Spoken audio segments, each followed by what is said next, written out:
காதில் இரைச்சல் சவுண்ட் ரொம்ப நாளாக கேட்டுகிட்டே இருக்கான். நிறைய ட்ரீட்மெண்ட்ஸ் பார்த்துட்டோம்.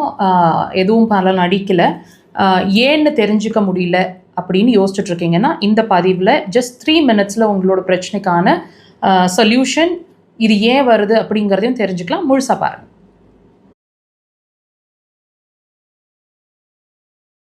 இந்த காது இரைச்சல் அப்படிங்கிற ஒரு விஷயம்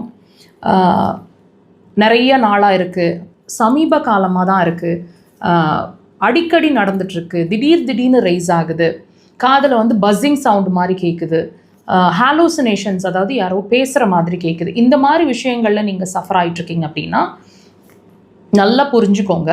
நாங்கள் ஒவ்வொரு பதிவுலேயும் உங்களுக்கு புரிகிற மாதிரி சில விஷயங்களை சொல்லிக்கிட்டே இருக்கிறோம். அந்த வகையில் இந்த காது இரைச்சலுக்கும் உங்கள் உள்ளுறுப்புக்கும் அதாவது உங்கள் வைட்டல் ஆர்கன்னு சொல்லக்கூடிய கிட்னி, இதுக்கும் சம்மந்தம் இருக்குது அப்படின்னா உங்களால் நம்ப முடியுமா?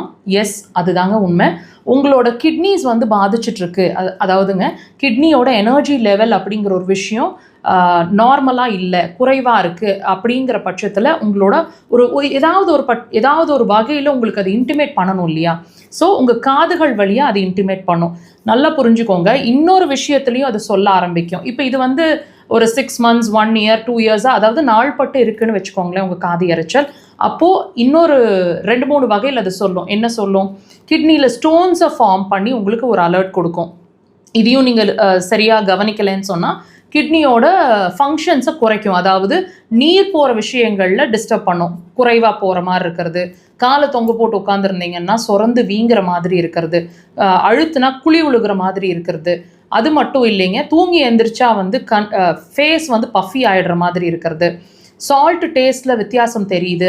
மற்றவங்க எல்லாம் என்னோட இருக்கிற மற்றவங்க எல்லாம் சால்ட் சரியாக இருக்குன்னு சொல்கிறாங்க, நான் மட்டும் கம்மியாக இருக்கிற மாதிரி என் உணவில் அல்லது அதிகமாக இருக்கிற மாதிரி உணர்றேன் அப்படிங்கிற மாதிரி, அல்லது உப்பு சார்ந்த உணவுகளை விரும்பி சாப்பிட்றது, இந்த மாதிரி விஷயங்கள் இருக்கும். பய உணர்வு அப்படிங்கிறது ரொம்ப எக்ஸ்ட்ரீமாக இருக்கும். முடி நிறைய கொட்டும். இன் ரேர் கேசஸ் யூரின் போகும்போது நுரைச்சி போகிற மாதிரி கூட இருக்கும். இந்த மாதிரி விஷயங்களை அடுத்தது காட்ட ஆரம்பிக்கும்.